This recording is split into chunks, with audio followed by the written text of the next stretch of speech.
жылга мелчемделген жумуштар кызуу жүрүүдө. Ошонун бири мына 110-35-6 киловольттогу Жалал Абад көмөкчөлөрүндө жумуштар жүрүүдө. Азыр реконструкция кырууун 10 киловольтто. Бул жерге вакуумдук выключательдер комплект болуп орнотулат. Ошол жаңы мына кырууундан чыккан линияларыбызды кабелдикке алмаштыруудабыз да. Кабелдин эң жакшы жагы бул жанагындай кооптуу болуп эсептелет. Жердин асты менен тартылат. Азыр мына биринчи момунчаларга чейин чыгарып атабыз. Жанагындай катуу шамалдарда, борон шампундарда жана авариялар, өчүрүүлөр кескин кыскарат деген бир чоң ишенич бар да.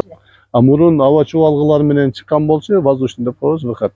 Ошол шамал учурларында зымдар бири-бирине тийип, замыкание болуп, оборудование иштен чыгарганга алып келет болчу да. Азыр мен ойлойм ушунун эсебинен деле бир топ керектөөчүлөргө электроэнергияны берүүдө бир сапаты да бир канча жогорулайт. Албетте бул кабелдердин ар бир отходящий фидерлер деп коебуз.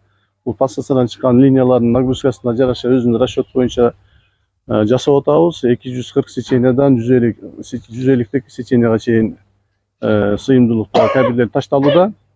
Анан бул жерде белгилеп кетип турган нерсе, бул жерде Жалал Абад шаарынын эле эмес, бул Сузак электромактарында тейлеген линиялар бар, аба чубалгылар.